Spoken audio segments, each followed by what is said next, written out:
Hello दोस्तों, मैं Pankaj Kumar clear concept में आप सभी का स्वागत करता हूं। जैसा कि आपको आज पता है, आज 28 मई का दिन है और हमारे देश में आज नई संसद भवन का उद्घाटन हुआ है। यह हमारे लिए बहुत गौरवशाली क्षण है। लेकिन हमारे देश में नई संसद भवन से ज़्यादा शेगोल की चर्चा है और आने वाले समय में शेगोल से बहुत सारे प्रश्न निकलने की संभावना है। चूँकि इसकी इतनी ज़्यादा चर्चा हो चुकी है कि निश्चित रूप से कोई न कोई प्रश्न यहाँ से जितने भी परीक्षाएं आने वाले समय में हैं, चाहे वो शिक्षक का हो, प्रधान शिक्षक का हो, रेलवे का हो या दरोगा सर्जन जो भी हो, सारे परीक्षाओं में शेगोल से एक प्रश्न निश्चित रूप से रहेगा। तो शेगोल क्या है, इसके बारे में बहुत सारे लोगों ने पूछा कि शेगोल क्या है, तो इसके बारे में मैं एक वीडियो बना रहा हूँ। आप अंत तक इस वीडियो को देखें। निश्चित रूप से शेगोल से जितने भी प्रश्न आएंगे, मैं प्रयास रहेगा कि वो प्रश्न आपसे बाहर नहीं जाएं, आप निश्चित रूप से उसको एग्जाम हॉल से सही करके आएँ। तो चलते हैं। शेगोल को मैंने 2-3 पार्टों में बांटने का काम किया है।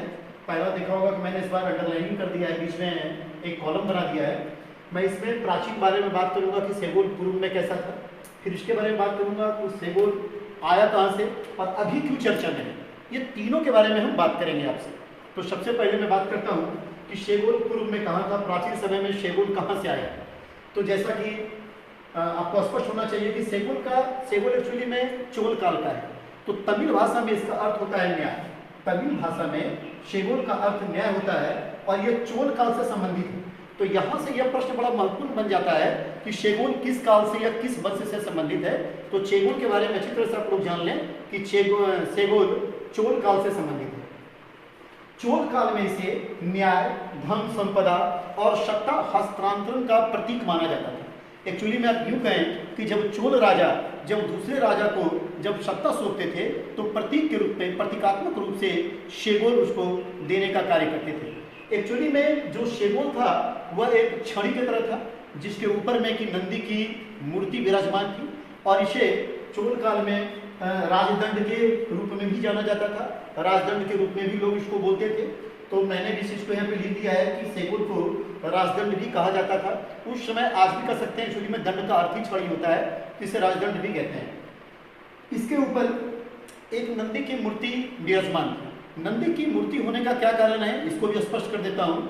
क्योंकि चोलकालीन जितने भी राजा थे वो लगभग शासक शिव को मानने वाले थे, शैव धर्म को मानने वाले थे। और जैसा कि आप जानते हैं कि नंदी शैव या शिव की साथ हमेशा जुड़ी भी रहती है, इसी कारण से इसके ऊपर एक नंदी की मूर्ति चोलकालीन राजाओं ने बनवाया था, जो आज के शेगोल में भी उसी प्रकार से बनी हुई है। तो यह भी प्रश्न पूछा जा सकता है कि शेगोल के ऊपर में किस चीज़ की मूर्ति विराजमान है। तो स्पष्ट रूप से आप जान लें कि शेगोल के ऊपर में नंदी की मूर्ति विराजमान है। शेगोल के बारे में तमिल ग्रंथ हो गया, आपका शिल्पादिक्रम, मणिमेखले इत्यादि में इसकी काफ़ी चर्चा की गई है और इसके बारे में बताया गया है। ये हो गई आपके प्राचीन पाठ, यानी कि पूर्व में शेगोल कहाँ से आया। तो पूर्व में शेगोल कहाँ से आया, इसको मैं एक रिवाइज के रूप में आपको फिर से बता दूं कि शेगोल एक्चुअली में चोल काल से संबंधित था। शेगोल न्याय, धन संपदा और सत्ता हस्तांतरण का प्रतीक माना जाता था। जब चोल काल में कोई राजा जब दूसरे राजा को नियुक्त करता था तो प्रतीक के रूप में शेगोल देने का काम करता था। इसके ऊपर में नंदी की मूर्ति विराजमान होती थी। इसे राजदंड के रूप में भी जाना जाता था और इसका उल्लेख शिल्पादिक्रम, मणिमेखले इत्यादि जैसे तमिल ग्रंथों में किया गया है। तो ये हो गई शेगोल की पुरानी बातें, जो प्राचीन में यानी आज से हजारों वर्ष पहले शेगोल के रूप में कही जाती है और जैसा कि पढ़ने को तमिल ग्रंथों में मिलता है। वर्तमान समय में शेगोल कहाँ से आया आधुनिक भारत में। तो आप जानते हैं कि हमको जो आज़ादी मिली थी वो 14 अगस्त की मध्यरात्रि 12 बजे के बाद, एक्चुअली इसको हम 15 अगस्त के रूप में स्वतंत्रता दिवस के रूप में मनाते हैं। तो जब सत्ता हस्तांतरण की बात हो रही थी कि भाई 15 अगस्त को सत्ता सौंप देनी है भारतीयों को अंग्रेजों के द्वारा, तो माउंटबेटन, ऐसा कहा जाता है कि माउंटबेटन ने नेहरू जी से इस पर तर्क किया कि जब इतना बड़ा एक कार्य हो रहा है, जो लगभग 200-300 सालों से ये सत्ता हमारे पास था और हम आपको देने जा रहे हैं ये सत्ता, तो सिर्फ फाइलों का आदान प्रदान करके या हाथ मिलाकर सत्ता सौंपना सही नहीं रहेगा। कुछ प्रतीकात्मक होना चाहिए, कुछ ऐसा चीज़ होना चाहिए जो हम आपको दें और उसको लगे कि हाँ सत्ता का परिवर्तन हुआ है। इसके बारे में नेहरू जी ने सी राजगोपालाचारी से बात किया। और सी राजगोपालाचारी चूँकि तमिल से, दक्षिण भारत से जुड़े हुए थे, इनको शेगोल की कुछ जानकारी थी, तो इन्होंने शेगोल के बारे में चर्चा किया, शेगोल के बारे में जानकारियाँ एकत्रित किया और फिर उसी शेगोल को माउंटबेटन ने सत्ता हस्तांतरण के रूप में नेहरू को सौंपा, जिससे कि हमें आज़ादी मिली।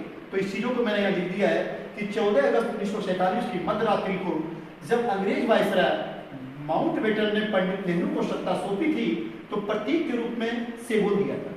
यानी कि शेगोल हमारे पास 1000 वर्ष के बाद जो पुनः हमारे बीच में आया, वो आया 14 अगस्त की मध्यरात्रि को 12:कुछ पर। फिर वो भारत में अपने एक अलग अंदाज में आया, जब अंग्रेजों ने सत्ता भारतीयों को सौंपी थी, नेहरू जी के हाथ में दिया था। हालांकि यहाँ से एक प्रश्न और निकल सकता है, यह प्रश्न हो सकता है कि जो शेगोल को सत्ता हस्तांतरण का प्रतीक जो बनाया गया था, एक्चुअली में यह विचार किसने दिया था? तो यह विचार मैंने पूर्व में भी कहा आपको कि यह विचार सी राजगोपालाचारी ने दिया था। तो मैंने इसको डिनोट कर दिया है, इसको आप अच्छे से याद रखेंगे, क्योंकि आने वाली परीक्षाओं में यह प्रश्न पूछा जा सकता है कि शेगोल को प्रतीक रूप में बनाने का श्रेय किसे जाता है, या नेहरू को यह विचार किसने दिया था। इस प्रकार से प्रश्नों को अदल बदल कर आपसे पूछा जा सकता है। तो आप इसे अच्छी तरीके से ध्यान में रखेंगे कि शेगोल को प्रतीक के रूप में लाने का श्रेय, यानी नेहरू जी को कन्विंस करने का श्रेय श्री राजगोपालाचारी को जाता है। ये बात हो गई 1947 की, 15 अगस्त की शेगोल देकर हम लोगों ने आज़ादी पा ली, एक प्रतीक के रूप में शेगोल मिला और हम लोगों ने आज़ादी पा ली, और लगातार हम लोग का ये चल रहा था। लेकिन शेगोल के बारे में हम लोगों को जानकारी कम थी। जानकारी अभी कुछ समय से निकल के जा रहा है, और इधर कुछ दिनों से तो सिर्फ शेगोल ही शेगोल चल रहा है। तो ये देखते हैं कि इधर जो शेगोल के बारे में चर्चा हो रहा है, एक्चुअली में ये चर्चा निकल के क्यों आई, कहाँ से शेगोल पुनः जन्म लिया और शेगोल के बारे में चर्चाएं होने लगी।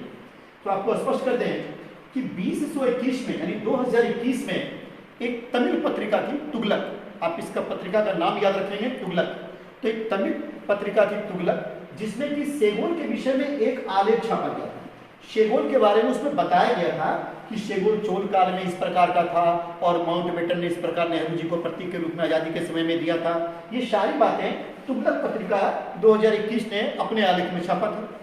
आलेख बहुत लोगों ने पढ़ा, जिसमें कि एक नृत्यांगना भी पढ़ी थी जिनका नाम था पद्मा सुब्रमण्यम। पद्मा सुब्रमण्यम ने जब इस आलेख को पढ़ा तो इसकी जानकारी उन्होंने पीएमओ से, प्रधानमंत्री से मांगी, प्रधानमंत्री ऑफिस से मांगी कि ये शेगोल के बारे में जो ये आलेख छपा है, ये कहाँ तक सही है, इसकी क्या सच्चाई है। और जब इसकी जानकारी निकल के आई तो सही मायने में जब इसकी खोज होने लगी, जब संस्कृति मंत्रालय ने जब इसके बारे में जानकारी इकट्ठा की, तो ये पता चला कि ये चोल काल में था, और किस प्रकार ये चोल काल से आज़ादी के समय में नेहरू जी को सौंपा गया। उसके बाद हमारे माननीय प्रधानमंत्री श्री नरेंद्र मोदी ने इसे खोजवाने का प्रयास किया कि एक्चुअली अभी यह कहाँ रखा हुआ है। तो यह जो शेगोल मिला वर्तमान समय में, यह प्रयाग के, जिसे पूर्व में इलाहाबाद भी कहते थे, प्रयाग के संग्रहालय ने नेहरू की सुनहरी छड़ी के नाम से रखा हुआ था।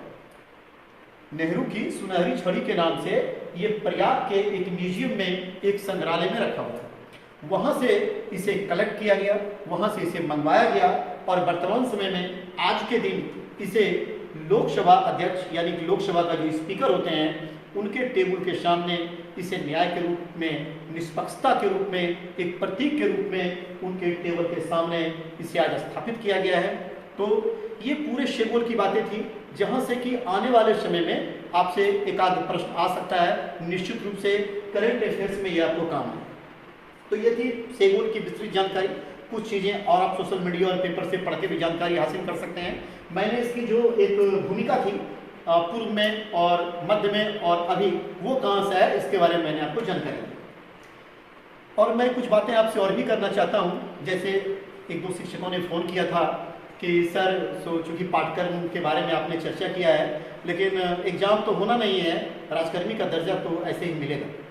तो मैं बिल्कुल इसको क्लियर कर दूँ, मैं भी चाहता हूँ कि ऐसे ही मिल जाए। मैं भी ईश्वर से प्रार्थना करता हूँ कि निश्चित रूप से आप लोगों को मिलना भी चाहिए, जो भी नियोजित शिक्षक हैं उनको राजकर्मी का दर्जा बिना परीक्षा का मिलना चाहिए। तो यह स्पष्ट है कि यह जो मैं वीडियो बना रहा हूँ, ये सारे परीक्षाओं के लिए है। ये अगर आप रेलवे देते हैं, एसएससी देते हैं, बीपीएससी देते हैं, दरोगा के एग्जाम देते हैं, तो सारे परीक्षाओं के लिए यूजफुल है। और अगर शिक्षक अगर अपने पर लेते हैं कि हमें ये कहाँ काम आएगा, तो उनके लिए मैं स्पष्ट कर दूं कि बैठे बिठाए राजकर्मी बिल्कुल हम लोगों को बनना चाहिए। और हम लोग इतना 16 साल से सरकार के साथ काम कर रहे हैं, कोई 10 साल से, कोई 8 साल से, तो निश्चित रूप से डिजर्व करते हैं कि राजकर्मी हम लोग को दर्जा मिल जाना चाहिए बिना परीक्षा का। लेकिन अगर प्रधान शिक्षक की परीक्षाएं होती है, तो उसमें बैठे बिठाए आपको नहीं मिलेगा। उसके लिए आपको परीक्षाएं देनी पड़ेगी, जिसका कि सीट 40,000 से ऊपर है, तो आप उसके लिए भी इसको देख सकते हैं। और एक चीज़ और मैं आपसे कहना चाहूँगा, बहुत सारे शिक्षक हैं विज्ञापन का इंतजार कर रहे हैं, या बहुत सारे अभ्यर्थी ऐसे होते हैं प्रत्येक परीक्षाओं के जो विज्ञापन का इंतजार करते हैं कि विज्ञापन आएगा तो परीक्षाएं शुरू करेंगे। तो मैं उनको एक शब्द स्पष्ट कर देना चाहता हूँ कि कृपया विज्ञापन के इंतजार में नहीं रहें, किसी ज्योतिष के इंतजार में नहीं रहें। आप अभी से परीक्षाओं की तैयारी करना शुरू कर दें। आने वाला समय आपके परीक्षाओं का समय है। यह साल निश्चित रूप से आपको किसी न किसी परीक्षा में बैठना है, तो उसके लिए दिन समय देखने की आवश्यकता नहीं है। आप मेरा ही वीडियो नहीं, किसी का भी वीडियो देखें, एक अच्छी अच्छी किताबों को पढ़ें और अपनी तैयारी को कंटिन्यू करें। मैं इसी प्रकार आपको ज्वलंत मुद्दों पर, इतिहास का, भूगोल का इत्यादि का वीडियो मैं आपको समय समय पर देता रहूँगा। आज के लिए इतना ही। थैंक्स।